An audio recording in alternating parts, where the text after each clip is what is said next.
ஆழ்வார்கள், ஆச்சாரியர்கள், அடியார்கள், ஜே சுவாமிகள் தாமரை திருவிழே சரணம். ஸ்ரீ ரங்கநாயகி தாயார் சமேத ஸ்ரீரங்கா தாமரை திருவிழே சரணம். ஆண்டாள் நாச்சியார் தாமரை திருவிழே சரணம். கண்ணன் கடலன்னிகளே சரணம்.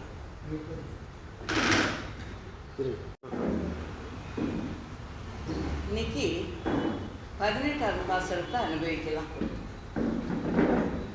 இது கொஞ்சம் வசதியான பாசுரம்னு சொல்லி பெரிவாளெல்லாம் அனுபவிக்கப்பட்டிருக்கு. ஏன்னா இந்த பாசுரத்துக்கும் ராமானுஜருக்கும் ரொம்ப நெருங்கிய சம்பந்தம். ராமானுஜருடைய சம்பந்திகள் எல்லாருக்கும் நான் கண்டிப்பாக மோட்சம் கொடுப்பேன்னு சொல்லி ரங்கநாதன் ஈரத்துணியோடு சத்தியம் பண்ணியிருக்கான். அந்த ராமானுஜர் சம்பந்தப்பட்ட இந்த பாசுரத்தை அனுபவிக்கிறதுக்கு நம்மளுக்கும் ஒரு கொடுப்பினை இன்னைக்கு இருக்கு. முதல்ல தனியன்கள், அப்புறம் பாசுரங்களை நல்லா அனுபவிக்கலாம். ராமானுஜ தயாபாத்திரம் ஞான வைராக்கிய பூஷணம் ஸ்ரீமத் வெங்கடநாதார்யம் வந்தே வேதாந்த தேசிகம் லக்ஷ்மீநாத சமாரம்பாம் நாதயாமன மத்தியமாம் அஸ்மத் ஆச்சாரிய பரியந்தாம் வந்தே குரு பரம்பராம் யோ நித்யம் அச்சுத பதாம்புஜ யுக்ம ருக்ம வியாமோகதஸ்ததிகராணி திருநாய மேனே அஸ்மத் குரோர் பகவதோஸ்ய தயக சிந்தோஹோ ராமானுஜஸ்ய சரணம் சரணம் பிரபத்யே மாதா பிதா யுவதயஸ்தனியா விபூரிஹி சர்வம் யதேவ நியமேன மதன்வயானாம் ஆதஸ்ஸ நகக வகுலாவிராமம் ஸ்ரீமத் சதர்கலியுகலம் பிரணமாமி மூர்த்னா பூதம் சரஸ்ய மகாத்வத பட்டநாத ஸ்ரீ பக்தி சாரகுலசேகர யோகி வாகான் பக்த அங்கிரிகேனும் பரகாலயதீந்த மிஸ்ராத் ஸ்ரீமத் பராமச முனிம் பிரணதோஸ்மி நித்யம். நீலா துங்க ஸ்தன கிரிதடி சுத்த முக்தோத்ய கிருஷ்ணம் பாராத்யம் ஸ்வம் ஸ்ருதி சதசிர சித்தம் அத்யாபயந்தி சோஷிச்சாயாம் ஸ்ருதி நிகழிதம் யாக பலாகிருத்த புங்கே கோதாதஸ்ய நமிதமிதம் பூவ ஏஆஸ்து பூயக.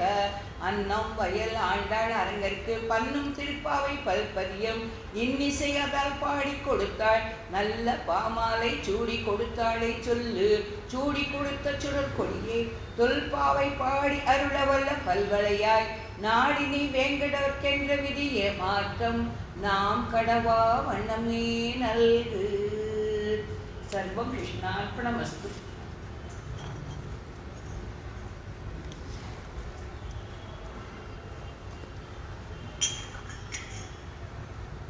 பாசுரம் சந்தானம் முடிச்சுட்டு அர்த்த விசேஷங்களை நல்லா அனுபவிக்கலாம். உன்று மத களிப்பின் உன்று மத களிப்பின் ஓடாத தோள்வலியன் நந்தகோபாலன் மருமகளே பின்னாய் கந்தம் கமழும் குழலி கடை திறவாய் கந்தம் கமழும் குழலி கடை திறவாய் வந்து எங்கும் கோடி அழைத்தனகான் மாதவி பந்தல் மேல் பல்கால் குயிலினங்கள் கூவினகான் மாதவி பந்தல் மேல் பல்கால் குயிலினங்கள் கூவினகான் பந்தார் வீரரி பந்தார் வீரரி உண்மை துணன் பேர் பாட பந்தார் வீரரி உண்மை துணன் பேர் பாட செந்தாமரை கை அதார் செந்தாமரை கை அதார் சீரார் வளை ஒலிப்ப வந்து தீரவாய் நீ வந்து தீரவாய் மகிழ்ந்தியே போர் எம்பாவாய்.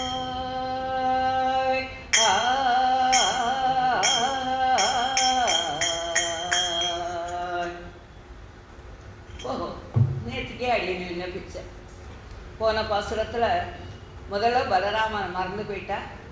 பலராமனுடைய அந்த செவந்த கால்களை தூக்கி காட்டினதுக்கப்புறம் பலராமனை எழுதினான். கண்ணனுக்கு அப்புறம் படுத்துருக்கிற தாயாரை விட்டான். தாயார் இல்லாத நம்மளால ஆச்சாரியன் பலராமன் ஆச்சாரியனை சேவிச்சுட்டான். தாயார் இல்லாத முடியாது. ஆச்சாரியன் நம்மளை தாயார்கிட்ட தானே கொண்டு சேர்ப்பான். அந்த தாயார் இல்லாத நம்ம தப்பு பண்ணிட்டோம், கண்ணனை சேவிக்க வந்துட்டோம் அப்படிங்கிறத உணர்ந்து இது இந்த பாசனங்களேன்னு இன்னொரு 3 பாசனங்களுக்கு தாயாருடைய பெருமைகள் எல்லாம் சொல்றேன். மதம் உந்து கலைஞன், அந்த மதம் ஜலத்தை பெருக்கிற அந்த யானையுடைய போடாத கொலையாத தோல் வலியன் புஜம் பலம் உள்ளவனான நந்தகோபன். அவனுக்கு அந்த யானையை போல ஒரு புஜ பலம் இருக்கான். அந்த நந்தகோப்பனுடைய மருமகளே, நாட்டு பெண்ணே, நப்பினை பிராட்டியே, கந்தம் கமிழும் வாசனை வீசும் குழலி கூந்தலை உடையவளே, கடை திறவாள், கதவை நீ திறந்து விடு எங்களுக்கோசரம். கோழிகள் வந்து எங்கும் எல்லா இடத்துலையும் சஞ்சரித்து கோழி வந்து கண்டிப்பா அந்த உஷக்காலத்துல தான் கூவுமா, அர்த்தராத்திரிலாம் கூவாதுங்கிறத சாஸ்திரம் அப்படின்னு சொல்லி பெரியவாழ எடுத்து கொடுத்துருக்கான். குயில் இனங்கள், அந்த கண்ணன் இருக்கிற இடத்துல குயிலும் மயிலும் அப்படியோ ஒரு ஆனந்தப்படுமா. அந்த குயில் இனங்கள் அந்த குறுக்கத்தை கொடியில் அந்த செடி இதில் மல்லிகை மலர் பந்தல்ல நன்னா பல தடவை சப்திக்கின்றன. பந்து நிறைந்த விரல்களை உடையவளே, பந்து நிறைந்த விரல்கள், அவளுடைய விரல்களில் இந்த உலகம் 7 உலகமும் அவளுடைய அந்த விரல்களில் தான் இருக்கு. பெரியவாள்லாம் எடுத்து சொல்லுவாள். பகவான் ஆகட்டும் தாயாராகட்டும் பொம்மலாட்டம் பார்த்துருக்கலாம். நம்மளாம் பொம்மலாட்டத்தில் அவள் 2 பேரும் எங்கே மேலேருந்து அவள் எங்கே இருக்கான்னு நம்மளுக்கு தெரியாது. ஆனால் அவள் விரலை வச்சுட்டு கீழே இருக்கிற பொம்மைகளை ஆட்டி வைக்கிறது அந்த அந்த நாடகமாக நடத்தி காட்டுவாள். அதுக்கெல்லாம் ஒரு பெரிய திறமை இருக்கணும். திறமை இருக்கிறவா அதெல்லாம் பண்ணுவா. அந்த காலத்தில் இதெல்லாம் பொம்மலாட்டங்கிறது ரொம்பவே விசேஷம். இந்த காலத்தில் அந்த கலைகள்லாம் கொஞ்சம் கொஞ்சமாக மறைஞ்சிட்டு வராப்பிலேயே தோன்றுது.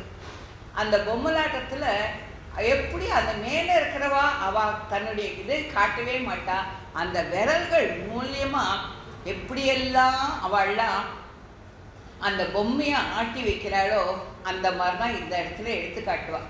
பந்து விரல்களை உடைய தாயார்னாக்க பெருமாளும் தாயாருமா சேர்ந்து நம்மளுடைய கர்ம வெனப்படி நம்மளை ஆட்டி வைக்கிறான். அந்த பொம்மலாட்டம் மாதிரி ஆட்டி வைக்கிறான். அதனால்தான் பந்து விரல்களுடைய தாயார். உன் கணவனான கண்ணவனுடைய புகழனையும் பெயரனையும் பாட, அவனுடைய பேரையும் புகழையும் அவனுடைய வைபவங்களாக பாடுறதுக்கு நாங்கள்லாம் வந்து நிற்கிறோம். அதனால் உன்னுடைய சிவந்த செந்தாமரை கை, சிவப்பாக இருக்கிற உன்னுடைய கையால் வந்து அந்த கதவை தரவா அப்படின்னு சொல்லி சொன்னாங்க. முன் பாசுரத்தில் துவாரபாலகர் நந்தர் முதல்வர்களை எழுப்பினர். புருஷாகார போதனையான நப்பினை முன்னிடாததால் கிருஷ்ணன் படுத்து கொண்டே இருந்தான். தாயார்கிட்ட போனால் தான் நம்மளுக்கு விமோச்சனம். பெண்களின் கருத்து நந்தனை எழுப்பின பிறகே யசோதையை எழுப்பினோம், பலத்தையும் கை கண்டோம். அதுபோல் கிருஷ்ணனை எழுப்பின பிறகு நப்பினை எழுப்பலாம் என்று. ஆனால் நப்பின்னையை முன்னிட்டு கொண்டுதான் கண்ணனை பல பிராப்தி நம்மளுக்கு கிடைக்கும். இது அவளுக்கு தெரியல. அதனால் இந்த பாசுரத்தில் புருஷகார போதனையான நற்பின்னையை எழுப்புறான். எம்பெருமான் ஆசிரியப்பதற்கு முன்பு பிராட்டியின் தேவை வேண்டும். பிராட்டி கண்ணை காட்டினாதான் அவன் நம்மளை ஆசிரிச்சுப்பான், நம்மளை ஏற்றுப்பான். பிராட்டியை ஆசிரிப்பதற்கு முன் எதுவும் வேண்டாம், அவளது சகஜ கிருபையே போகும். ஆச்சாரியன் போய் நம்மளை கொண்டு போய் தயார்கிட்ட நிறுத்திட்டாள்னா அவளுக்கு அவகிட்ட போய் ஆச்சாரியன் எதுவும் கேட்கறதில்ல. உன் குழந்தை வந்திருக்கான், கொண்டு வந்து சேர்த்துட்டேன், இவளை ஏற்றுக்கோ, அவ்வளோதான். இவனுடைய குத்தம் குறையெல்லாம் அவன் அங்கே பார்த்துட போகிறானன்னு சொல்லிட்டு அவனை கண்ணாலேயே பகவானு தன்னுடைய கண்ணால் இந்த குழந்தைய நம்மளை ரட்சிக்கிறான். ரட்சிச்சுட்டு அதை நம்மளை கொண்டு போய் பகவான்கிட்ட சேர்க்கிறான். அசோகவனத்தை காண்பதற்கு முன் தேவியை வணங்கி பிறகு தேடினான். அனுமன் லங்கையில் போனப்போ சீதையை எங்கே பார் தேடி கிடைக்கல. அப்போது அசோகவனத்தை காண்படுறதுக்கு முன்னால் தாயார் வேண்டார், பிரார்த்திச்சுக்கிறார். தாயாரே எங்கே உன்னை நான் சந்திப்பேன் அப்படின்னு சொல்லிட்டு வேண்டின்றதுனால அது கிடைக்கிறதுன்னு சொல்கிறார். இந்த ஸ்லோகத்தில் ராமனை பொருட்டு லக்ஷ்மணன் பொருட்டு என்று பிரித்து சொல்லாமல் லக்ஷ்மணனோடு கூடிய ராமன் என்று சேர்த்து சொன்னதால் ராமலக்ஷ்மணனுடைய சேர்த்தி சொல்லிடும் இருக்க வேண்டும் என்று கருத்து ஏற்பட்டது. ஏன்னா அவன் லக்ஷ்மணன் ஆதிசேஷன், அவனுக்கு நின்றால் கொடை, படுத்துண்டா படுக்க, நடந்தா அவனுக்கு திருவடி, எல்லாத்துலேயும் அவன்தான் உட்காந்தா சிம்மாசனம். அதனால் சேர்த்து தான் சொல்லணும் அப்படிங்கிறத சொல்கிறான். எம்பெருமானுடைய சுவாதந்திரத்தையும் இவளுடைய சுவாதந்திரம் தடுத்துவிடும். அவனுடைய எம்பெருமான் அவன் சுதந்திரமாக நம்மளுக்கு தண்டனை கொடுக்கணும்னு நினச்சா கூட தாயாரானவோ தடுத்துருவோம். வேண்டாம், தப்பு பண்ணாதவா யார் இருக்கா? அதனால் நம்ம குழந்தை நம்மக்கிட்ட வந்துட்டான், இனிமே அவன் தப்பெல்லாம் பார்க்காதவோ அப்படின்னு சொல்கிறார். கேசவன் தமர் கீழ்மேல் 7 பிறப்பும் மாசர் இது பெற்று நம்முடைய வாழ்வு வாய்க்கின்றவா அப்படிங்கிறார் ஆழ்வார். கேசவன் தமர் பகவானுடைய அந்த திருவடி, அந்த சம்பந்தம் நம்மளுக்கு கிடைச்சிருச்சுனாக்க 7 பிறப்பும், முன்னாடி 7 பிறப்பு பின்னாடி 7 பிறப்பு எல்லாத்தையும் மாசர் இது பெற்று நம்மளுடைய பாவங்கள் அத்தனையும் அழிஞ்சு போய் அவனுடைய திருவடி சம்பந்தம் நம்மளுக்கு கிடைச்சிடுறது அப்படிங்கிறார். கர்மயோகம் ஞான யோகங்களால் எம்பெருமானை அடைவது இயல்பு. இதுதான் கண்ணன் கீதையை நல்லா விவரமாக எடுத்து சொல்லியிருக்கான். ஆனால் அவனே கடைசியில் சொல்லிட்டான், இந்த கர்மயோகம் ஞான யோகங்கிறது ரொம்பவே கஷ்டம். ஏன்னா கர்மயோகங்கிறது அந்த யாகங்கள் செஞ்சு அதனால் பகவானையே அடையிறது. அது ஒரு சின்ன தப்பு நடந்தாலும் அதுக்கு பலன் வேறு மாதிரி ஆகிடும். ஏன்னா அந்த சோமன்கிறவன் அந்த யாகத்தில் தப்பு பண்ணதுனால தான் பிரம்ம ராட்சஸாக மாறி நம்பாடுவானால மோட்சம் கிடைச்சாங்கிறது நம்மளுக்குள்ள வராக புராணத்தில் கிடைக்கிறது. அந்த மாதிரி அதில் ஒரு சின்ன தப்பு வரக்கூடாது. அதே மாதிரி பக்தி யோகம் தவம் பண்ணலாம். திருமங்கை ஆழ்வார் சொல்கிறாப்புல, தீக்கு நடுப்புற நின்றுட்டு சாப்பிடாத கொள்ளாத மூச்சை உள்ளே இழுத்து 6 மாதம் வெளியில் விட்டு 6 மாதம் துருவன் 5 வயசு குழந்தையில அந்த மாதிரிலாம் தவம் பண்ணியிருக்கான். அந்த மாதிரிலாம் தவம் பண்ணலாம். அந்த தவம் பண்ண செய்யும் ஏதாவது ஒரு தப்பு வந்துடுச்சுன்னா ஆரம்பத்திலேருந்து திருப்பி பண்ணாதான் அந்த பலன் கிடைக்கும். சார்பு நமக்கென்றும் சக்கரத்தான் தன் துழாய் தார்வாள் மறைமார்பன் தான் முயங்கும் கார் ஆர்ந்த வானவரும் மின்னியமைக்கும் வன் தாமரை நெடுங்கண் தேனவரும் பூமேல் திரு. அந்த மாதிரி தாயாரோட அவன் சேர்ந்து இருக்கிற செய்யும் நம்ம அவங்கிட்ட போய் சேர்ந்துட்டோம்னாக்க அவன் நம்மளுடைய அத்தனை குத்தம் குழந்தையும் மறந்து போயிடும், மன்னிச்சுடுறான், மறக்கடிச்சுடுறான். தாயார் அவனை அப்படியே மறக்கடிச்சுடுறான். அங்கன்மா ஞாலம் அஞ்ச அங்கு ஓர் ஆள் அறியாய் அவனும் பொங்க ஆகம் அழுவுகிறாள் போன்ற புனிதனிடம் பைங்கண் ஆணை கொம்பு கொண்டு பத்திமையால் அடிக்கீழ் செங்கண் ஆட்டி இறஞ்சும் சிங்கவேல் கொண்டமேன்னு சொல்லி திருமங்கை ஆழ்வார் பாசனத்தில் பாடுறார்.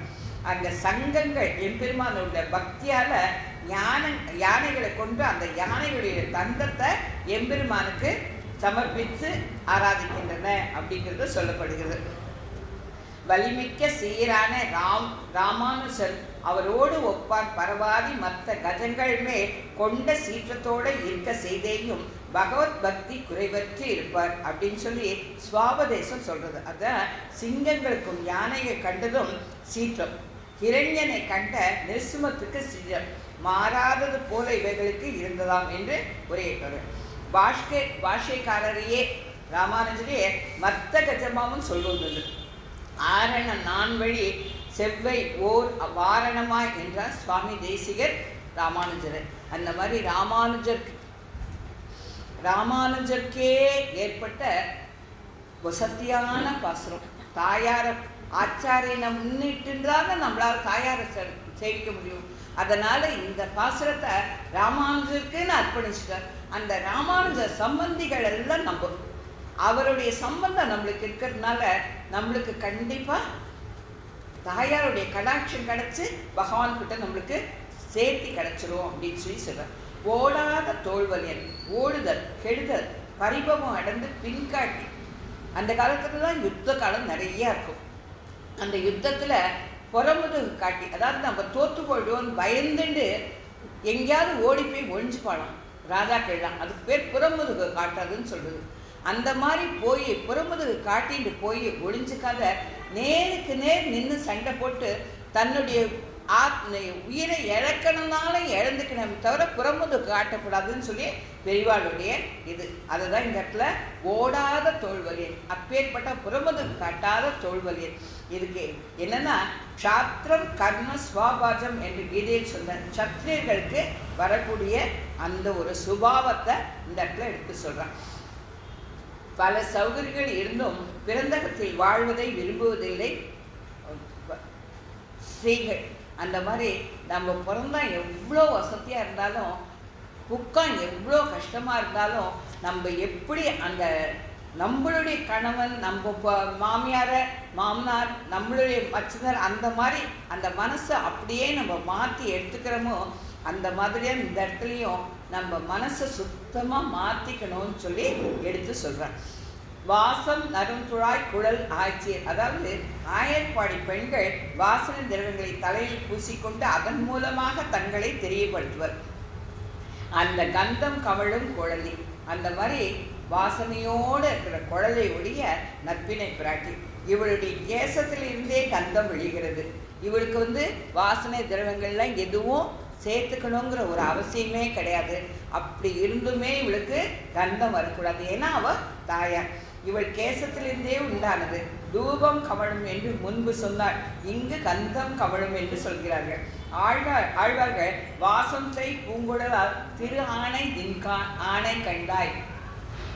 நம்மாழ்வார் சொல்றார், வாசம் குழல் பூங்குழலால். தாயாருக்கு அவளுடைய குழல் ரொம்ப வாசத்தோடு இருக்கும். அந்த மாதிரி வாசத்தோடு இருக்கிற அந்த பூங்குழலால் நீ தான் தாயே, நீ கடத்திரவா எங்களுக்கு கதத்திரவா அப்படின்னு சொல்லி சொல்றான். விமானம் புஷ்பகம் சகந்த கற்ப மகாத்மியம். நற்பினையே, நாங்கள் நோன்புக்காக மையும் மலரும் இடுவதில்லை. உனக்கு நோன்பு தேவையில்லை. எங்களுடைய விரதத்தை பூர்த்தி செய்வித்து உன்னை போல் எங்களும் செய்வாயாக. தாயாருக்கு எந்த நோன்பு வேண்டாமே, அவளுக்கு கண்ணனோடையே தானே அனுபவிச்சுட்டு இருக்கா. நாங்கள் அந்த கண்ணனை அனுபவிக்கணுங்கிறதுக்கோசரம் மையிட்டு இடும், மலரிட்டு நாமடியும் நெய்யுண்ணும் பாலுண்ணும் செய்யாதன செய்யும்னு முதல்ல நாங்கள் பிரதிஜை பண்ணிட்டோம். அந்த பிரதிஜைன்னு நாங்கள் முடிக்கணும்னாக்க நீ எங்களை கண்ணனோட சேர்த்து வச்சுட்டேன்னா எங்களுடைய பிரதிஜை முடிஞ்சு போயிடுதுன்னு சொல்லி இந்த இடத்த சொல்கிறான். கடை திறவாய், கடை கதவு தாப்பாழ திறந்து விடு. இது கிருஷ்ணனுடைய சேவை உன்முகமாக தான் கிட்ட வேகம். இதற்கு முன்பெல்லாம் நாங்கள் வேண்டிக் கொண்டபடி கதவை திறந்து உள்ளே அனுப்பிவிட்டார்கள். நாங்கள் முன்னால் வந்தோம், வாசலில் இருக்கிறவாள்லாம் கதவு திறந்து விட்டுட்டான். நந்தகோபான் கதவை திறந்து விட்டுட்டான். ஆனால் இப்போது உங்கள் வாசலில் நிற்கிறோம். உங்கள் வாசலில் நின்னா யார் கதவை திறந்து விடுவா? நீ கதவை திறந்து விட்டாதான் நாங்கள் கண்ணங்கிட்ட போக முடியும். நீ தாளிட்டு இருக்கும் கதவு தான் கடைசியான கதவு. இதை தெரியப்படுத்தவே கடை திறவாய் என்றார்கள். நம்மளுக்கு கடைசி கதவுங்கிறது நம்மளுடைய அஜ்ஞானம் அழிஞ்சு நாராயணாய ஏகமூர்த்தி, அவனை மட்டுமே நான் தொழுவேன், அவனை மட்டுமே சேவிப்பேன். அந்த கடைசி கதவு திறக்கணும் நம்ம மனசில். அந்த அடுத்தடுத்து நம்ம கதவுலாம் மூடின்னு இருக்கு. ஒவ்வொன்றா அவனுடைய முதல்ல அவன் நாமங்களை சொல்ல ஆரம்பிக்கணும், முதல் படி. அதுக்கப்புறம் சத் சங்கத்தில் இணையணும். அந்த சத் சங்கத்தில் சேர்ந்துட்டோம்னா அவா மூலியமாக நம்ம ஆச்சாரியன்கிட்ட போவோம். ஆச்சாரியன்கிட்ட போனால் அவர் கொண்டு போய் நம்மளை தாயார்கிட்ட சேர்த்துவார். அந்த தாயார் தான் நம்மளை பெருமாள்கிட்ட சேர்ப்பான். அதுதான் கடைசி கதவுன்றத இந்த இடத்துல சேர்த்தார். எங்கும் கோழி அழைத்தனகான். கோழி எங்கும் இருக்கிறதுனால பொழுது விடிஞ்சவைக்கு உயர்ந்த அடையாளம் சொல்லப்பட்டது. இது சாமக்கோழி அல்ல. சாமக்கோழி இருந்த இடத்துலேருந்தே கூவும். இது கூவுகிறது. நாங்கள் அழைத்து கூவும்படி செய்கிறோம் இல்லை. எங்கும் கூவுகிறபடியால் கோழி அழைப்பதன் முன்னும் குடைந்து நிராடுவான் என்று முன்பே ஆண்டாள் தாயாருக்கு எடுத்து சொன்னாப்புல இங்கேயும் விடியலுக்கு ஒரு அடையாளமாக எடுத்து சொல்லுவான். கோவி கூடும் என்னுமார் தோழித்தான் என் செய்வேன், ஆழி வண்ணர் வரும் பொழுது ஆயிற்று கோழி கூவும் என்னுமாறு திருமங்கை ஆழ்வாருடைய பாசுரம். கோழி கூவ ஆரம்பிச்சுட்டு ஆனால் பகவான் இது வரைக்கும் வரமாட்டேங்கிறான். ராத்திரி பொழுதும் முடிஞ்சு போயிடுது, இதோ சூரியன் உதிக்க போகிறான், அப்படியும் கூட பகவானுக்கு கருணை இல்லையே, என்னை ஏங்க வைக்கிறானேன்னு சொல்லி அந்த பாசனத்தை சொல்கிறான். இங்கு ஜீயர் அருளி செய்ததாக பிள்ளை அருளி செய்தபடி கிருஷ்ணன் கோழி கூவினவாறே வருமாறும் மீண்டும் கோழி கூவினவாறே போயும் வரவை சுகப்பிக்கும் கோழி கூவாது நின்றது. பிரிவிலே தரிக்க உண்ணாதபடி கடல் போல சரமகர ரசமான வடிவை உடையவர் வரும் காலம் ஆயிற்று. மீண்டும் கோழி கூவ போவர். நடுவு சம்சேஷத்துக்கு காலம் இல்லை. நான் என் செய்கேன் என்கிறார். நான் என்ன பண்ணுவேன்? இந்த மாதிரி கோழி கூவுற நேரம் ஆயிடுத்தும் கூட அவன் வரமாட்டேங்கிறானே அப்படின்னு சொல்லி சொல்கிறான். கிருஷ்ணன் கோழியை மடியிலே இட்டுக்கொண்டு வரும் போல காணும் என்று பட்டர் அருளி செய்தார் என்று பிரசித்தம் என்னும் உள்ளது. கண்ணன் சதுரங்கம் விளையாடும். கண்ணனும் தாயாரும் சதுரங்கம். இதில் முடிஞ்சதும் பார்க்கையை தடுத்து வீட்டுக்கு போய்விடுவானே என்று இதையே பந்தயமாக வைத்து விளையாடுவார்களாம். அவன் தோல்வி அடைந்தால் பாதுகை அவனுக்கு கிடைக்காது. அப்போது அவன் செல்ல முடியாது. பிரதிபவன வனன்யே பாதுகையை ரங்கபர்த்தகு. அவனுடைய பாதுகை அந்த அவனை எப்பயாவது தோக்க வச்சு தன்னோடையே இழுத்து வச்சுக்கணுங்கிறத அந்த இடத்துல இவெல்லாம் எடுத்து சொல்கிறான். கண்ணன் தோப்பான், பக்தர்களுக்கோசரம் அவன் என்ன வேணாலும் பண்ணுவான் அப்படிங்கிறத தான் இந்த இடத்துல எடுத்து சொல்கிறான். கூவினக்கான் நப்பினையே உன்னை முன்பு கோழிகள் எழுப்பின, இப்போது குயில்கள் அறிவித்திருந்தன. ஆயர் பெண்கள் நோம்பின் பொருட்டு உன் வீட்டு வாசலில் வருவார்கள், அவர்களும் உன்னை போல் பெண்கள், நீயும் அவர்களை கண்ணனுடன் சேர்ப்பாக. அந்த குயில் தன்னுடைய அந்த இனிமையான குரல்ல எடுத்து சொல்கிறான். காளிதாசன் என்ன சொல்கிறான்னா, ஸ்ரீனாம் அசிக்ஷித பழுத்துவம் அப்படின்னு ஒரு ஸ்லோகத்தில் சொல்கிறோம். அந்த குயிலினுடைய குரல் ஸ்ரீகளை போல ரொம்ப இனிமையாக இருக்கும் அப்படிங்கிறத எடுத்து சொல்கிறார். பந்தார் விரலி கண்ணனும் நற்பினையும் இரவில் பந்து விளையாடினர். அதனால் உண்டான களைப்பால் பந்தை கையில் பிடித்தபடியே தூங்கிவிட்டார். இதை சுட்டி காட்டுகின்றனர். படிக்கும் பையன்களும் கையில் புத்தகத்தை வைத்துக்கொண்டு உறங்கி விடுவார்கள். இது இயற்கை. அனுமான் ராவனுடைய அந்தபுரத்தில் சீதையை தேடும்போது படுத்து கொண்டிருக்கும் பெண்களை பார்த்து ஆச்சரியப்படுகிறான். வீணையை வாசிக்கும் பெண் வீணையை அழைத்தபடியே உறங்குகிறார். மற்றொரு அழகிய பெண் படகம் என்ற வாத்தியத்தை தன்னுடைய கொங்கையில் அணைத்து கொண்டு உறங்குகிறார். ஒருவள் மிருதங்கத்தை கட்டி பிடித்தபடி கண்வழுகிறார். இதெல்லாம் தேசாந்திரம் என்று சென்ற கணவன் வெகு நாள் கழித்து எல்லாம் திரும்பி வந்தால் அவனை எப்படி வாரி அணைத்துக் கொள்வார்களோ அந்த மாதிரி அந்த வாத்தியத்தை அணைச்சுட்டே தூங்குறானாம். பந்து விளையாடி கொண்டே கதவை திறக்கக்கூடாதோ? இவள் பந்து விளையாடும் போது கீழும் நடுவும் மேலும் செல்கிறது. அந்த பந்து 3 நிறத்துடன் காட்சியளிக்கிறதாம்.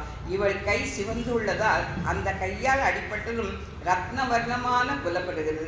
கீழே விழச் செய்யும் இவளுடைய வெண்மையான நகத்தின் கிரகங்கள் படுவதால் வெண்மையாக தெரிகிறது. முகத்துக்கு நேராக வரும்போது கருணைதல் போன்ற கண்களால் பார்க்கப்படுகிறது. அப்போது பந்து நீளமாக காட்சியளிக்கலாம்.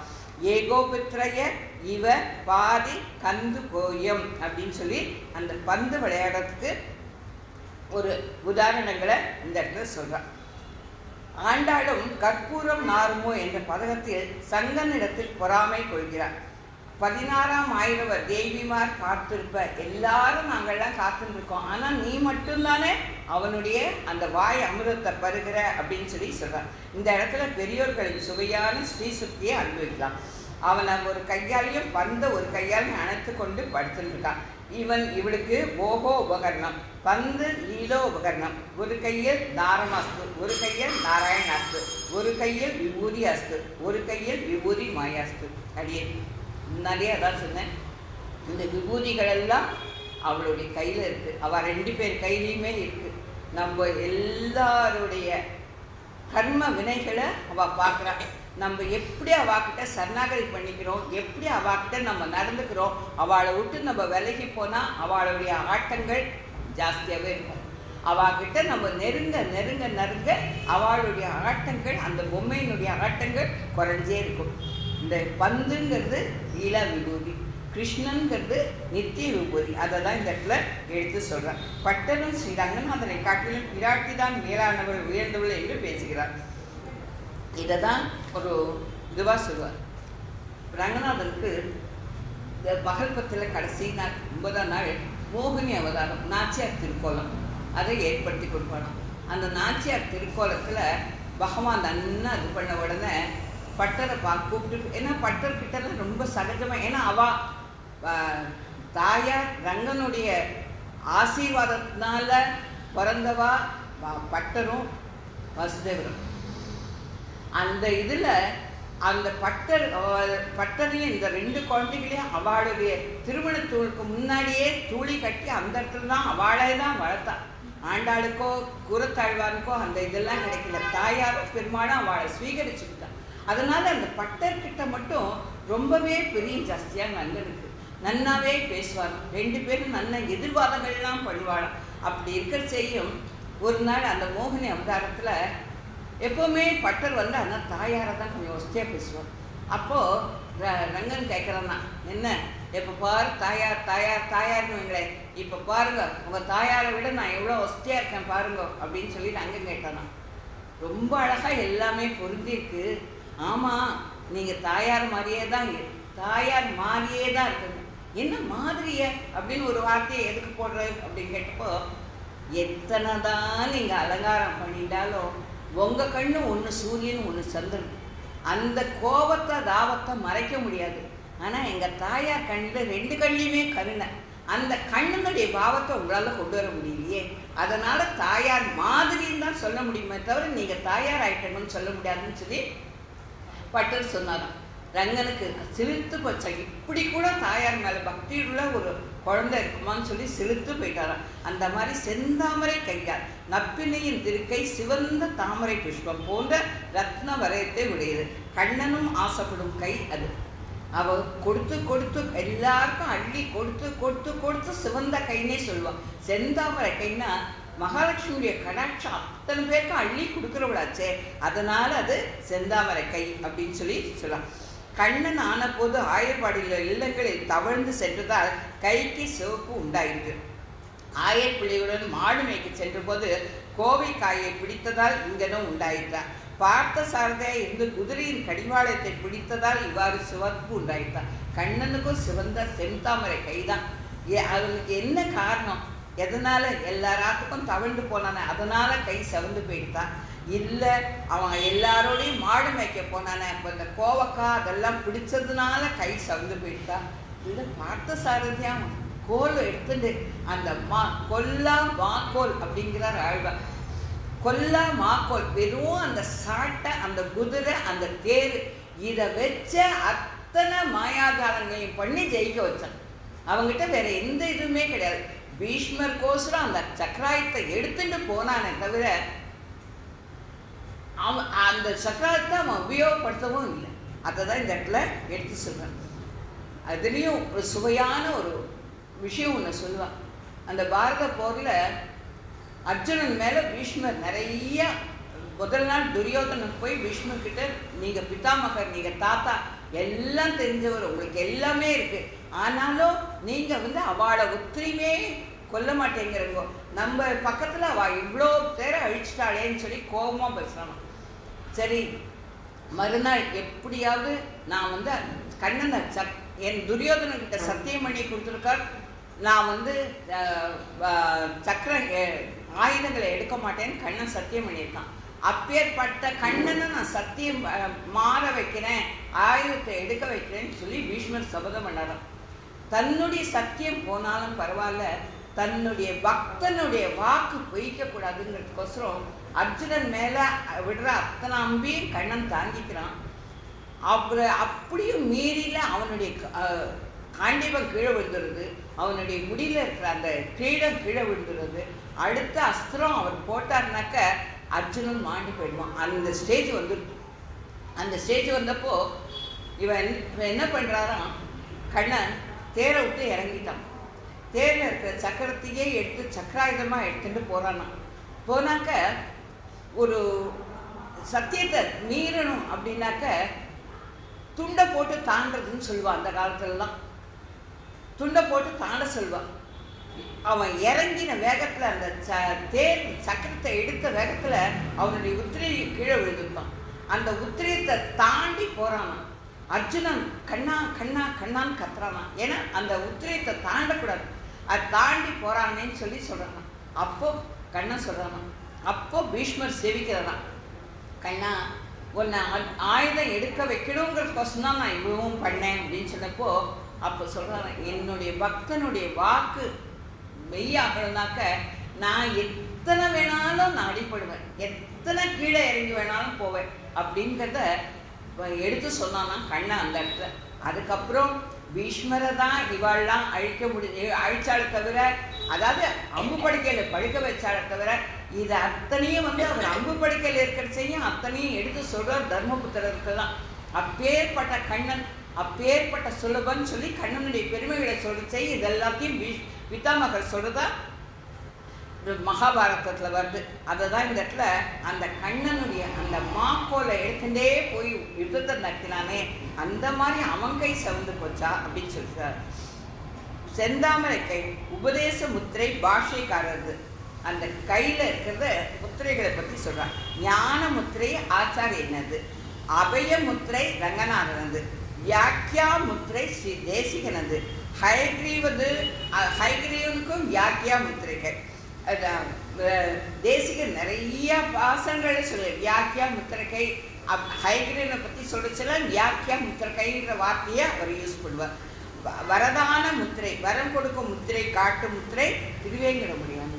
வா தோ என் திருவடியை காட்டுறேன், இதை பிடிச்சிக்கோ, உன்னுடைய இது முழங்கால அளவுக்கு நான் உன்னுடைய பாவங்களை கழிக்கிறேன்னு சொல்லுது. அதுதான் இவை அனைத்தும் செந்தாமரை கை, சிவந்த தாமரை போன்ற அழகான ரமணியமான கைகள், எல்லாம் சேஷியான எம்பெருமானை காட்டி கொடுக்கும் கை.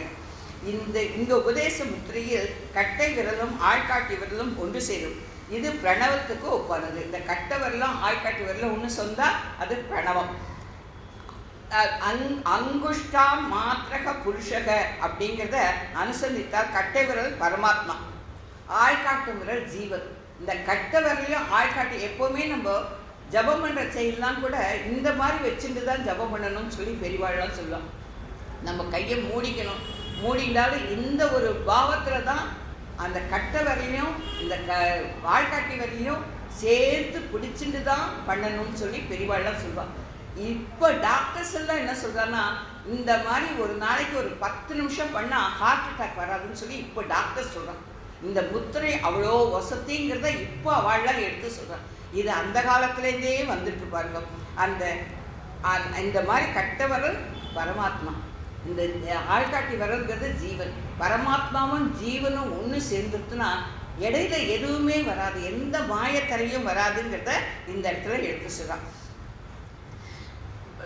சீரார் வளை கைக்கு தகுந்தபடி அமைந்ததால் சீர்மை ஏற்பட்டது. தாயார் கையில் இருக்கிற வளைகள்லாம் சீரான வளை, எப்பொழுதும் கணவனை விட்டு பிரியாமல் இருப்பதால் திருக்கைகள் பூரித்துள்ளன. அதில் இட்ட வளையல்களுக்கு சீர்மை அதிகம், பிரிவில் கழண்டு விடும். பகவான் ஆண்டாள் எல்லாருமே வளை கழல அப்படின்வா. இதுக்கு 2 அர்த்தம் சொல்லுவான். ஒன்று பிரிவால் உடம்பு இழைச்சி போகிறதுனால வளை கழறதுங்கிறது. இன்னொன்று நம்ம 2 கையிலையும் இருக்கிற வளையலுக்கு கண்டிப்பாக நம்ம வளையல் போட்டுக்கணும்னு சொல்லுவாங்க. ஏன்னா 2 கையிலையும் கண்டிப்பாக வளையல் இருக்கணும். ஒரு கையில் இருக்கிற வளையல் பாவம், இன்னொரு கையில் இருக்கிற வளையல் புண்ணியம்.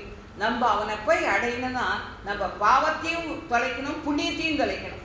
பாவ புண்ணியம் 2 தான் எது இருந்தாலும் போக முடியாது. நம்ம சரணாகதி பண்ணிட்டோம்னா நம்மளுக்கு பாவம் புண்ணியத்தை 2த்தையுமே தொலைக்கணும். அந்த தொலைக்கிறதுக்கு ஒரே வழி வளை நழுவுறது. அப்படின்னா அந்த புண்ணிய பாவங்கள் நம்ம விட்டு போகிறது. அப்போது பிரிவு ஆற்றாமையால் வளைவு நழுவுகிறது தான் இந்த உலக சம்பந்தம் நம்மளை விட்டு போகிறது. நம்ம அவங்ககிட்ட போகிறோங்கிற அந்த ஒரு நிலை வந்துடுச்சுனாக்கா அந்த வளையெல்லாம் கழண்டு கீழே விழுதுன்னு சொல்கிறேன். தினமும் ராத்திரி தேவப்பெருமாள் இந்திரா தேவியுடன் சைனத்துக் கொள்கிறான். காலையிலே எழுந்துவிடுகிறான். நாம் பகலில் தான் பார்க்கிறோம். அவன் சைனத்தில் இருப்பதை கவனிக்க நம்மளுக்கு வழி கிடையாது.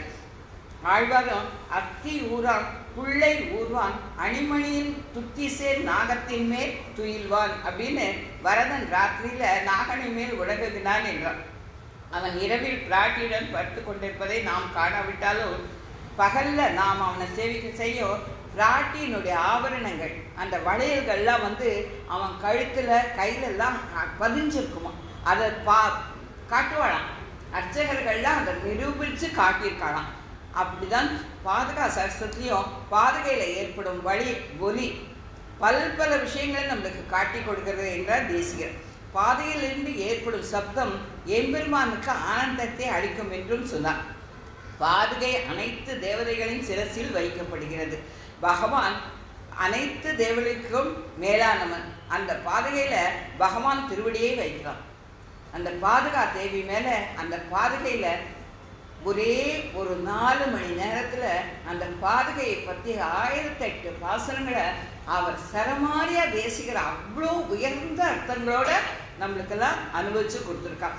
அதுதான் இந்த நாதம் வெளிப்படுகிறது. அந்த பாதுகா ஜல் ஜல்னு இதையும் ஒரு சின்ன உதாரணம் சொல்லுவோம். திருக்குழந்தை ஆண்டவர் இதுக்கு கும்பகோணத்துக்கு போகிறார். கும்பகோணத்துக்கு போயிட்டு அந்த இடத்துல பெருமாளை ஏழை பண்ண செய்யும். இங்கேருந்தே ஏன்னா இங்கே ஸ்ரீரங்கத்தில் சிங்க நடை, யானை நடை, கஜ நடை எல்லா நடையும் எல்லாரும் அத்தியாபகர்லாம் அவள்லாம் வாசிக்க இவள் தூக்கின்னு போகிறவா. அந்த நட அழகு ஸ்ரீரங்கத்தை சேவிக்கிறது ரொம்பவே சிறக்கும். இவருக்கு திடீர்னு ஒரு ஆசை வந்துருந்தான். ஏன் நம்ம 6ஆம் அந்த மாதிரி பண்ணக்கூடாதுன்னு துணி போயிட்டான். அங்கே ஸ்ரீரங்கத்துலேருந்து எல்லாரையும் வரவழைச்சாராம். எல்லாரையும் இது பண்ண அதே மாதிரியே வாத்தியம் வாசிக்க வச்சு பண்ணாலும் அந்த ஒரு ஜதி வரலையா. அப்போது அவகிட்ட சொன்னாலாம், அந்த ஜதி இங்கே வரலையே அப்படின்னு சொன்னாலாம். அப்போது அவள்லாம் சொன்னாலாம், சுவாமி இதை நீங்கள் முன்னாலேயே சொல்லியிருக்கக்கூடாதா? ரங்கனுக்கு பாதுகா இருக்காங்க, இங்கே 6ஆம் பாதுகை இல்லையே. அந்த பாதுகையினுடைய ஒலியால் தான் அந்த நடையினுடைய அழகு வருதை தவிர எங்களால் அந்த அழகெல்லாம் வரல. நாங்கள் வாத்தியம் வாசிக்கிறதுனாலையோ நாங்கள் தூக்கின்னு போகிறதுனால அந்த அழகு கிடைக்காது. அந்த பாதுகையினுடைய ஜல் ஜல்கிற அந்த ஒலியினால தான் வருதுன்னு சொல்லுவாராம். அந்த ரங்கனுக்கு 1008 பாசங்களால் அந்த பாதுகையினுடைய மேன்மையை எடுத்து சொன்னார் அப்படின்னு சொல்கிறார். பாட ஒலிப்ப எங்களுடைய பாட்டுக்கு அனுகுணமான வளை ஒலி தாளமாக அமைய வேண்டும். அவனை பற்றி நாங்கள் பாடுறோம்னாக்க உன்னுடைய வளையல் ஒலி தாளமாக அமையணும். ஒரு பாட்டுக்கு தாளம் இருந்தால் தான் அந்த பாட்டு சோபிக்கும். அப்படிங்கிறதுனால ஆயர்பாடியில் பெண்கள் தயிர் கடையும் பொழுது இவன் நர்த்தனம் ஆடுவான். வெண்ணெய் காடிய பிள்ளைன்னு இவனுக்கு பேர். அவள்லாம் தயிர் கடைய செய்யும். அந்த தயிர் கடையிறதுக்கு ஏத்தாப்புல அந்த ஸ்ருதிக்கு ஏத்தாப்புல இவன் ஆடுவாங்க. அதை பார்த்துட்டே சந்தோஷப்பட்டுன்னு அவா வெண்ணெய் உருட்டி கொடுப்பான்னு சொல்லுவான். விராட்டியே சங்கு தங்கும் முன்கை நங்கையாய் நீ இருக்கிறாய். சங்கு தங்கும் முன்கை நங்கை அப்படின்னா செல்வத்துக்கு அதிபதி அவதான். சங்கு தங்கு முன்கை நங்கை கொங்கை தங்கள் உற்றவன் அங்கமங்க என்று சென்று அடத்த தேடியான் ஆழியான் கொங்கு தங்கும் வார்குழல் மடந்தையர் குழந்தை நீர் பொங்கு தன் குழந்தையும் கிடந்த புண்டரீகனேன்னு திருமணிசையாழ்வார் தன்னுடைய பாசுரத்தில் சொல்கிறார். திருச்சந்தபுரத்தில் அந்த மாதிரி சங்கு தங்கு முன்கை நங்கை அப்படின்னா அவ செல்வம் பூராத்தையும் அவளுடைய அதனால தான் உள்ளங்கையில் மகாலட்சுமி இருக்காங்களாம் சொல்லுவாள். அந்த உள்ளங்கையில் சங்கு தங்கும் முன்கை அந்த செல்வம் பூராத்தையும் அவள் தன்னுடைய கையில் தான் வச்சுருக்கான்றதை சொல்கிறாள். ஒலிப்ப ஒரு ஆசிரமத்தில் மனைவியுடன் வசதி கொண்டு ஆங்காங்க சென்று பிச்சை எடுத்து அந்த நெல்லை குத்தி அதன் மூலம் ஜீவிப்பவன் ஒருவன். வந்த விருந்தரையும் உபசரிப்பன். ஒரு தரம் அதித்தி வந்தான். வீட்டில் சிறிதே நெல் உள்ளது. அரிசி கொஞ்சம் கூட இல்லையா. நெல்லை குத்தி தான் அரிசி ஆக்கணும். அப்போ அவன் மனைவி இரு கையிலும் தரித்திருந்த வளையலுடன் நெல்லை குத்தினால 2 கையிலையும் வளையல் போட்டுருந்தான். அப்போது அந்த ஓசை கேட்குறது. அந்த அதித்திக்கு இவ என்ன பண்ணி தான் தனக்கு சாப்பாடு போட போகிறாங்கிறது எப்போவுமே அதித்தி வந்தால் இருக்கு இல்லைங்கிறது அவளுக்கு தெரியக்கூடாது. நிறைஞ்சு இருக்காப்புல நினச்சிட்டு அவள் இருக்கிறதா நிறைச்சு பண்ணி அவளுக்கு குத்தணுங்கிறத சாஸ்திரம். இவ குத்தினா 2 கையிலையும் வளையலுக்கு சத்தம் கேட்குது. அப்புறம் ஒவ்வொரு வளையலையாக கட்டி பார்க்குறா. அப்படியே சத்தம் கேட்குது. கையில் வளையல் இல்லாத இருக்கக்கூடாது. அதனால ஒரு வளையல போட்டு அவள் குத்தினாளாம். அப்போ சத்தம் வரலையா. அந்த மாதிரி உன் கை வளையலை நீ கழட்டிடாத.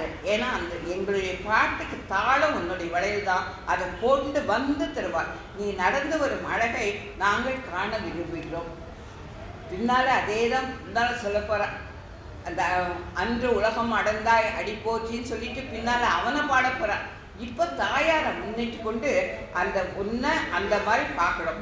குயில் போல் பாடுவாள், அன்னம் போல் நடப்பாள், கிளி போல் பேசுவாள், மான் போல் விழிப்பாள் அப்படிங்கிறது தான் பழமொழி. நீ சைனத்து கொண்டு இருந்து இயந்திரம் மூலமாக கதவை திறக்க வேண்டாம்.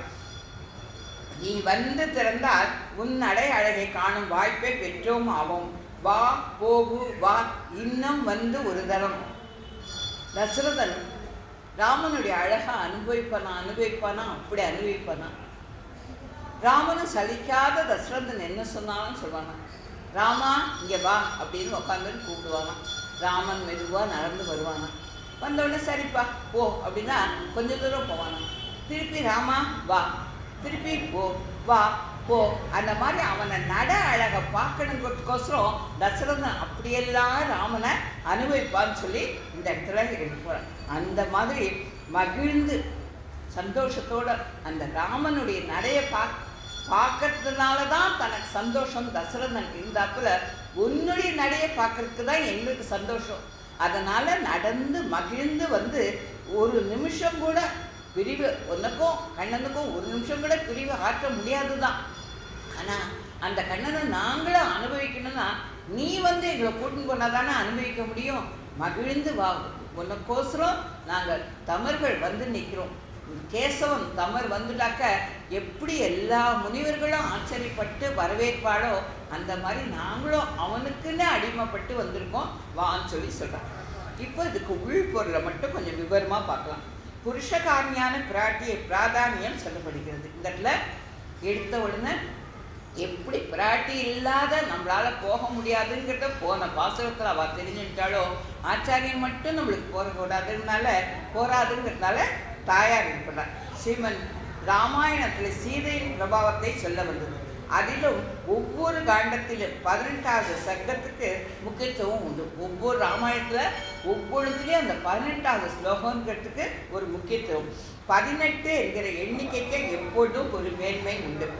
இந்த விஷயமெல்லாம் என்னுடைய ஸ்ரீமத் ராமாயண சுதாவில் காணலாம் சொல்லி இந்த ஆச்சாரியன் கொடுக்குறார். என்னன்னா 18 8 + 1 9. 9ங்கிற எண்ணிக்கை பெருக்கினால் அதில் வரும் விடையை கூட்டினாலும் 9ஆகவே விடும். ஆகையால் இது விகாரமற்ற எண். பிராட்டியும் தான் எவ்வளவு அபராதம் செய்தாலோ விகாரத்தை நிகிரகம் அடைய மாட்டாள் என்பது காட்டப்படுகிறது. அவளுக்கு நம்ம மேலே அந்த கோபங்கிறத ஒரு துளி கூட வராதுங்கிறத எடுத்துட்டு சொல்கிறான். ராமன் முதலிய ஆண் உருவம் எடுக்கும் எம்பெருமான் பெண்ணாகவும் மோகினி அவதாரம் ரூபத்தை எடுத்துக்கொள்கிறான். எம்பெருமான் ஒவ்வொரு அவதாரத்தில் பிறக்கும் பிராட்டி ஆண் உருவை எடுப்பதில்லை. ஒரு அவதாரத்தில் கூட அவன் வந்து ஆணா பிறக்கிறானே தவிர ஒரு அவதாரத்தில் கூட இவ வந்து ஆணா பிறக்கிறதே கிடையாது. ஏன்னா இவளுக்கு கருணை தான் இவளுக்கு இருக்கு. அந்த ஆணா பிறந்துட்டா எங்க தன்னுடைய கண்ணில் இருக்கிற அந்த கருணை மறைஞ்சு போயிடுமோ, அவனை மாதிரி தண்டிக்கிற மனசு வந்துடுமோன்றதுனால அவள் அந்த மாதிரி பிறக்கவே மாட்டான். ஏன் ஆணும் பெருமானாக பிறந்து விட்டால் தண்டதரனாக எம்பெருமானுடன் அது வையம் புகுந்தான். அந்த தண்டகாரன் அவன் தண்டனை கொடுக்குறவன் அவனை மாதிரி இருக்கக்கூடாது அப்படின்னு சொல்லி சொல்கிறான். இதைத்தான் ருக்மன் ஏகா சதரசதரியே அப்படின்னு சொல்ல. ஏக சுவாபம், அவளுக்கு ஒரே சுவாபம் தான். பகவான் வேணா மோகினியா பறக்கலாம், பகவான் வேணா நாச்சியார் கோலம் போட்டுக்கலாம், ஆனால் தாயாருக்கு அந்த இது வராதுன்னு சொல்கிறார். இந்த பாட்டு ஊ என்கிற வழக்கில் ஆரம்பிக்கப்பட்டு உள்ளது. நேற்று ஆ பார்த்துட்டோம். பரம் ஆ ஸ்ரீகள் எப்படி பிரணவத்தை சொல்லணுங்கிறதை பார்த்து பரம்னா பரமாத்மா அப்படிங்கிறத போனதில் பார்த்துட்டோம். இப்போ ஊல உந்து மத கழித்தேன் ஊல ஆரம்பிச்சிருக்கு. பரமே ஆ. இப்போ அதுக்கு அடுத்தது மா வரும். புருஷர்களை சொல்லும் பொழுது யுக்த காட்டம் என்னும் பிராட்டி ஆகிய சீதையின் பொருட்டு நடக்கும் போரை சொல்லக்கூடிய காலம் யுத்த காண்டம். இந்த பாசுரம் பாஷ்யக்காரருக்கு உகந்தது. இங்கே சொல்லப்படும் ஐதீகமானது பாஷ்யக்காரர் அவருக்கு பேரே திருப்பாவை ஜீயர் தான். பாஷ்யக்காரர் திருப்பாவையே பப்பார அனுசந்திச்சுட்டே இருப்பார். அப்போது பிக்ஷை எடுக்கிறதுக்கு போகிறார் பாஷ்யக்காரர். பிக்ஷை எடுக்க போகிறப்போ பெரிய நம்பி ஆறுக்கு வாசலில் பிக்ஷை எடுத்துட்டு இருக்க செய்யும் அந்த வாசலில் போனப்போ இவர் ஒன்றும் அதை கலெக்டர் இந்த பாசுரத்தை சொல்கிறார். இந்த பாசுரத்தை சொல்ல கந்தம் கவிழி வந்து கடை தரவாய் அப்படின்னு சொன்ன நிமிஷத்தில் அவளுடைய பெரிய நம்பிகளுடைய பொண்ணு பூங்காரி கதவை திறக்கிறான். கதவு திறந்த உடனே அவளை பார்த்த உடனே ஆண்டாளாக தெரிகிறார் ராமானுஜர். உடனே அப்படியே மயக்கம் போட்டு கீழே விழுந்துடுறான். அவள் ஓடி போய் அப்பா கிட்ட சொல்கிறான், இது போல் ராமானுஜர் வந்தால் பிட்சைக்கு நான் பிட்சை போட போனேன், மயக்கம் போட்டு முந்து மழைக்கின் பாசுரம் அவர் சொல்லிகிட்டே இருந்திருப்பார், நீ போய் கதவை திறந்திருப்ப, உன்னை ஆண்டாளாக பார்த்துருப்பார். ஏன்னா பெரிய நம்பிகள் தான் ராமானுஜருடைய ஆச்சாரியர். பார்த்துருப்பார், வேற ஒன்றும் இருக்காது, இது போய் தண்ணி தெளித்தா மயக்கம் தெளிஞ்சு எழுந்துடுவான் அப்படின்னு சொன்னப்போ அதே மாதிரியே அந்த தண்ணி தெளித்து அவருடைய மயக்கத்தை தெரிய வச்சா அப்படிங்கிறதுக்கு இந்த பாசங்களில் நம்மளுக்கு எடுத்து சொல்லுவாங்க. அதனால் இவர் திருப்பாவை ஜீயர் ஆனபடியால் திருப்பாவை அனுசரித்து வரும் போதெல்லாம் அதில் சொல்லப்படும் அர்த்தம் நினைவில் வரும். திருப்பாவை அப்படியே சொல்ல மாட்டார். தெளிவாக எல்லாருமே நம்மளை கதை தான் சொல்கிறான். கொஞ்சமாவது அர்த்தத்தை தெரிஞ்சுக்கோங்க. ஒரு எந்த பாசனம் சொன்னாலும் இதுக்கோசரம் தான் இந்த வழியில தான் சொல்லியிருக்கான்ற ஒரு அர்த்தம் தெரிஞ்சுட்டு சொல்லும்போது தானே எல்லா பிரிவாலும் சொல்கிறான். இதை தான் நம்மளுக்கு பாஷிக்காரர் எடுத்து கொடுத்துருக்கார்.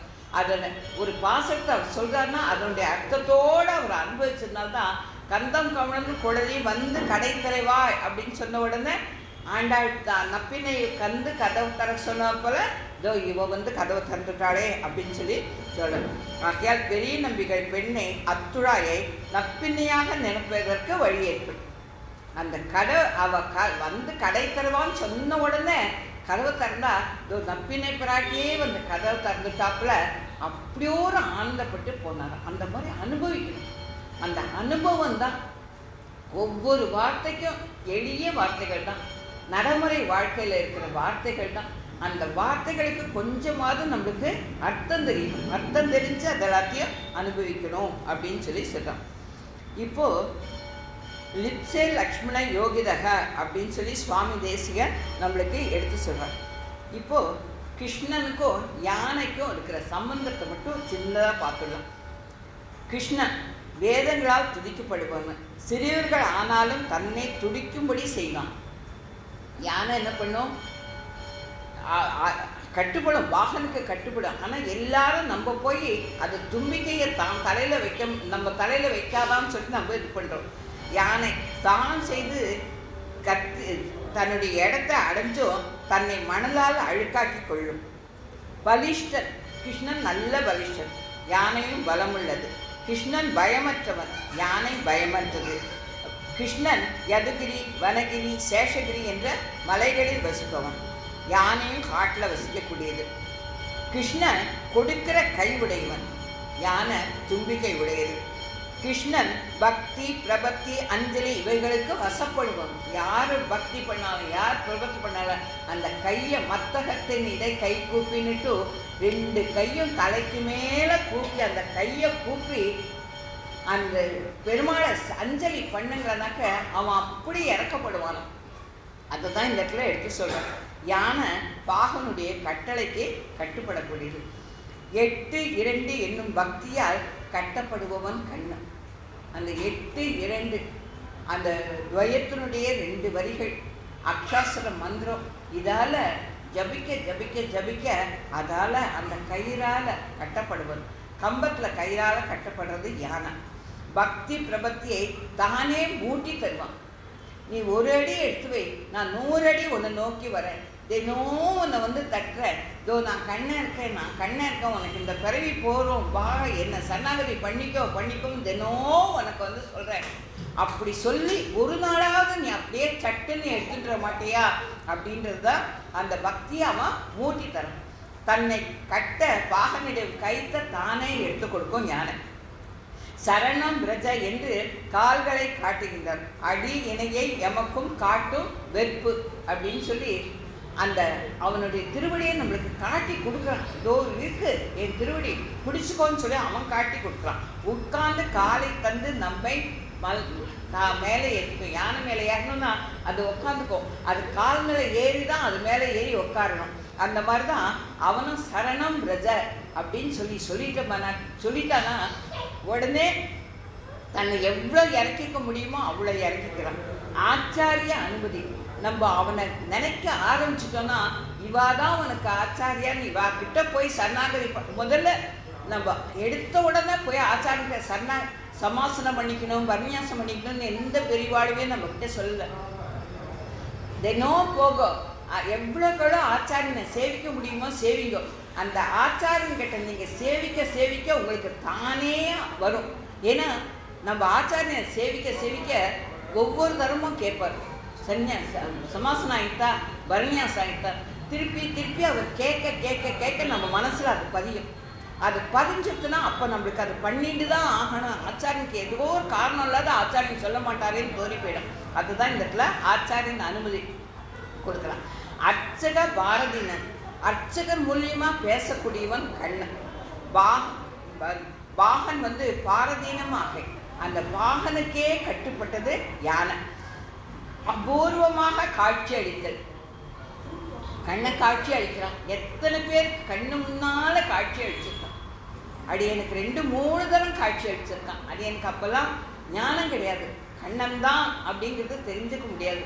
கோவர்த்தனத்துக்கு முதல் போயிருந்தப்போ பௌர்ணமி பின்னால் கோவர்த்தனை ராத்திரியில் 7 மணிக்கு தான் எங்களால் போக முடிஞ்சது. பின்னால் போய் பார்த்தா நாங்கள் ஒரு 15 பேர் போயிருக்கோம். போனால் அப்படியே கால் மேலே காலை போட்டுட்டு புல்லாங்கல் வசந்தா கண்ணு சிமிட்டோம். மஞ்சள் பட்டு வஸ்திரம் கட்டின்னு இருக்கான். மேலே சிகப்பு அங்கோஸ்திரம் போட்டுன்னு இருக்கான். கருத்த மேனி. அந்த கண்ணை என்னை பார்த்து கண் சிமிட்டுற ஒன்று நான் சும்மா இல்லை. நான் என்ன நினச்சிருந்தேன்னா அந்த மலையில் யாரோ வரைஞ்சி வச்சுருக்கா, தத்ரூபமாக வரைஞ்சி. ஏன்னா எனக்கு ஞானம் கிடையாது, அப்போல்லாம் துளி கூட ஞானம் கிடையாது. அப்போது எல்லாரையும் கூப்பிடுறேன், அத்தனை பேரும் பார்க்குறா. ஆமாம் அதோ கண்ணு சிமிட்டுறாப்பிலே இருக்கு, அவ்வளோ நல்லா வரைஞ்சிருக்கான். அத்தனை பேரும் நாங்கள் அதை தான் சொன்னோம். போயிட்டு அங்கேயே எங்களுக்கெல்லாம் ஆகாரம் ரெடி பண்ணி எங்களை கூட்டின்னு போனவர் ஆகாரம் பரிமாறின்னு இருந்தப்போ எங்களை கூட்டின்னு போனவர்கிட்ட நான் சொன்னேன், இது போல் பின்னால் ரொம்ப அழகாக கண்ணனை வரைஞ்சி வச்சுருக்கா. யார் கையில் அப்படி சக்தி கிடைச்சதோ தெரியல, தத்ரூபமாக இருக்கா. அந்த கண்ணை பார்த்தா அவன் சிமிட்ராப்பில் இருக்கா, அந்த வாயை பார்த்தா அந்த குழல் ஊதிலே அவன் சிரிக்கிறாப்புல இருக்கா அப்படின்னு சொன்னேன். என்னன்னு சொல்லி அந்த அங்கே காவலுக்கு இருக்கவரை என்ன சொல்கிறாங்க அம்மான்னு சொல்லி கேட்ட உடனே அவர் ஹிந்தியில் அவருக்கு ரிப்பீட் பண்ண உடனே அவர் அப்படியே போட்டுட்டு ஓடி என் காலில் விழுந்து நமஸ்காரம் பண்ணேன். ரொம்ப தூக்கி வாரி போட்டுட்டு, அப்போல்லாம் நான் ரொம்ப சின்னவோ, தூக்கி வாரி போட்டுட்டு என்ன அப்படின்னு கேட்டப்போ அப்போ அந்த எங்கள் கூட்டுவாளர்கிட்ட சொல்கிறார், பிரத்யட்சமாக அந்த கண்ணை வாழ்க்கெல்லாம் காட்சி கொடுத்துருக்கான். இந்த மாதிரி மலையில் யாரும் அந்த மாதிரி வரைஞ்செல்லாம் விற்கவே இல்லை. இந்த மலையில் பகலாக காவல் காத்துருக்கிறவா நான். அந்த கண்ணை நேராக இவாளுக்கெல்லாம் காட்சி கொடுத்துருக்கான் அப்படின்னு சொல்லி இவாளை சேவிச்சாலே எங்களுக்கு அந்த கண்ணனுடைய காட்சி கிடைக்கும்னு சொன்னான். அந்த மாதிரி அவன் காட்சி கொடுக்குறான், நம்மளுக்கு தெரிஞ்சுக்கிறதுக்கு தெரிய மாட்டேங்குது. அதுதான் சொல்கிறான், அபூர்வமாக காட்சி கொடுக்கான். இன்னும் 2-3 விஷயங்கள்லாம் அவன் நிதர்சனமாக காட்டியிருக்கான். எனக்கு புரிஞ்சுக்க தெரியல. அப்புறம் இப்போ நினச்சி ஏங்குறேன், நினச்சி அழகிறேன். ஐயோ அப்படி நேரம் வந்தேடா கண்ணா, உன்னை தெரிஞ்சுக்கலையேடான்னு சொல்லிட்டு அபூர்வமாகவே காணப்படும். யானை அவ்வளோ சட்டுன்னு யார் கண்ணுக்கும் தெரிஞ்சாது. கண்ணை பிராட்டியின் மூலம் பகவானை அடைதல். தாயார் இல்லாத அவனை அடைய முடியாது. பெண் யானை வச்சு தான் ஆண் யானையை பிடிப்பான். ஆச்சாரியருக்கே அவனது கருத்தை தெரிவித்தல். ஆச்சாரியர்களுக்கு மட்டும்தான் அவனுடைய கருத்தை தெரியப்படுத்துவான். அர்ச்சகர் மூலியமாக தான் நம்மளுக்கு விடுதல் பண்ணுவான். ஆச்சாரிய மூலியமாக தான் நம்மளுக்கு நல்ல விஷயங்களை கண்ணன் சொல்லி கொடுக்குறான். பாகனுக்கு இவன் பாஷை தெரியும். அந்த யானை பாகனு சொல்கிறத யானை அப்படியே கேட்கும். அவன் அந்த அங்குசத்தை வச்சு எந்த இடத்துல எப்படி குத்துறானோ அந்த இதை வச்சுட்டு யானை நடந்துக்கும். பகவானுடைய ஸ்திதி பாகவதனுக்கு அதீனம். கண்ணன் போகின்றான். திருமிசை ஆழ்வார் போறார். அந்த ராஜா கணிகண்ணனை திருமிசை ஆழ்வாருடைய சீடன் கணிகண்ணன் ராஜா பற்றி பாட சொல்கிறான். கணிகண்ணன் நான் பெருமாளை பற்றி தான் பாடுவேன்னு சொல்கிறான். அப்படின்னா நீ இந்த நாட்டை விட்டு போன்னு சொல்கிறான். காஞ்சிபுரத்தில் நடந்தது இது. இன்றைக்கும் பிரத்யட்சம் சொன்னவன இந்த பெருமாள் கணிகண்ணன் போக சொல்கிறான். அவர் வந்து திருமணி ஆழ்வார்கிட்ட சொல்கிறார், ராஜா என்னை நாடு கட்டிட்டான், நான் ஊரை விட்டு போகிறேன்னு. உடனே இவர் வந்து பெருமாள்கிட்ட போய் சொல்கிறாங்க, கணிகண்ணன் போகிறான், நானும் அவன் பின்னாடி போகிறேன், நீ என்னத்துக்கு இங்கே இருக்க, உன் நாகப்பாயை சுட்டுன்னு எங்கள் பின்னாடி வா அப்படின்னு சொல்லி சொல்கிறாங்க. நாகப்பாயை பெருமாள் அப்படியே எழுந்து அவன் பின்னாடி நடந்து போகிறாரான். ஓரிரவுன்னு ஒரு இடம் இருக்குது காஞ்சிபுரத்துக்கு பக்கத்தில். அந்த இடத்துல ஒரு ராத்திரி தங்கியிருக்கா. காஞ்சிபுரம் பூரா இருள் அடைஞ்சு போயிடுத்தேன்னா பெருமாள் இல்லையே. காஞ்சிபுரம் பூரா இருள் அடைஞ்சு போனோடனே ராஜா ஓடி வந்தான், தன்னுடைய தப்பை உணர்றான். உணர்ந்துட்டு பெருமாள்கிட்ட கேட்குறான், நான் அதிகாரி கிடையாது, அவாக்கிட்ட போகணும். உடனே திருமணி ஆழ்வார்கிட்ட போகிறான், நானும் அதிகாரி கிடையாது, கணிகண்ணன்கிட்ட போகணும். கணிகண்ணன் காலில் விழுந்து ராஜா சேவிச்சதுக்கப்புறம் சரி நாங்கள் திரும்பி வரோம்னு சொல்லிட்டு அந்த கணிகண்ணன் முன்னாடி போக, திருமணி ஆழ்வார் பின்னாடி போக, நான் பாயை சுட்டிக்கோ, நீ வா வந்து படுத்துக்கோ. அப்போது முன்னாடி அவன் கிழக்கு மேற்கா படுத்துட்டு இருந்தான். வந்த அவசரத்தில் மேற்கு கிழக்கா படுத்துருக்கான். இன்றைக்கும் அவன் பேரே யதோத்தகாரின்னு தான் பேர், சொன்ன வண்ணம் செய்த பெருமாள். அந்த மாதிரி அவன் பகவானுடைய ஸ்திதி பாகவதனுக்கு அதீனம். அந்த கணிகண்ணன் போகிறான்னா அவனும் கிளம்பி போகிறாரு, பகவானுக்கு அது வேண்டியதா இருந்த. அதான் யானையின் ஸ்துதி முதலானவை வாகனுக்கு அதீனம். அந்த யானையினுடைய இது பூராத்தையும் அந்த வாகன் என்ன இது பண்ணுறதோ அதை தான் அதீனம்னு சொல்லுவான். இந்த உள்பொருளைக்கு ஒரு சின்ன பதவரை கொடுத்துருக்கா பிரிவெல்லாம். மண் சோப்பில் கல் 6000 உண்டோ என்று பெரியவர்கள் ஸ்ரீசுக்தி இந்த பாட்டில் புருஷாகார பிரபத்தி செய்து குத்து விளக்கில் பகத் பிராப்தி செய்கிறார். அந்த சரணாகதி கத்தியத்தினை அனுசந்தித்து இந்த கிரமம் ஏற்பட்டது. இந்த பாட்டில் எல்லாருக்கும் மேம்பட்டவன் எம்பெருமான் என்று அவனை புகழ்ந்து சரணாகதி செய்யப்படுகிறது. இவ்வாறு செய்த பிறகு பக்தன் பிரபன்னன் அவர்களுக்கு நடுக்கம் என்பது இல்லை. தினம் அடியேன் அதுதான் விண்ணப்பிச்சுக்கிறேன், நம்மளை அவன்கிட்ட கொடுத்துருங்கோ. அவனுடைய இந்த ஆத்மா இந்த உடம்பு எல்லாம் அவனுது, இந்த லீலா விபூதி அவனுது, ஒரு சொத்தை நீ எடுத்துக்கோப்பான்னு அவங்ககிட்ட நிர்பரக நிர்பயக.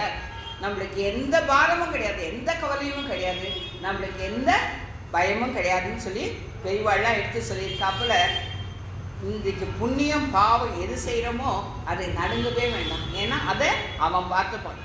அந்த பாசத்தை அடுத்த இதில் விளக்கமாக சொல்ல போகிறேன்.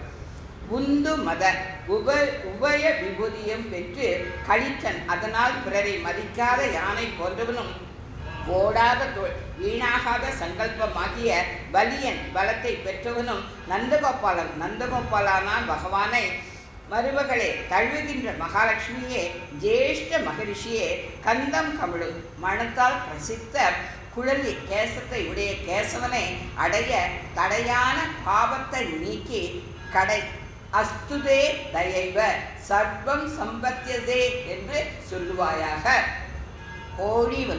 கோழி போல் சாரகிரிகாவலாக வந்து எங்கும் நாங்கள் நீ இருக்கும் இடம் எங்கும் சென்று பிரபத்தி பண்ணுகிறோம்.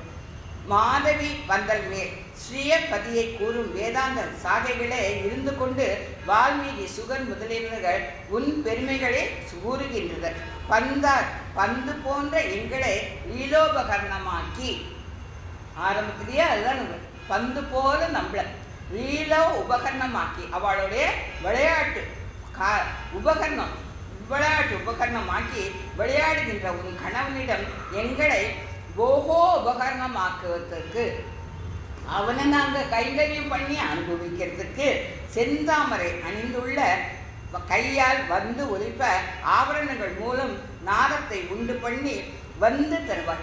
வேறு அவனுடைய அந்த நாதம் நாங்கள் பாடுற அந்த கண்ணனுடைய நாமத்துக்கு, பகவானுடைய நாமத்துக்கு தாளமாக உன்னுடைய கைவரலால் கையில் இருக்கிற வளையில் ஒழிப்ப எம்பெருமானது சீற்றத்தை அகற்றும்படி செய்வார்.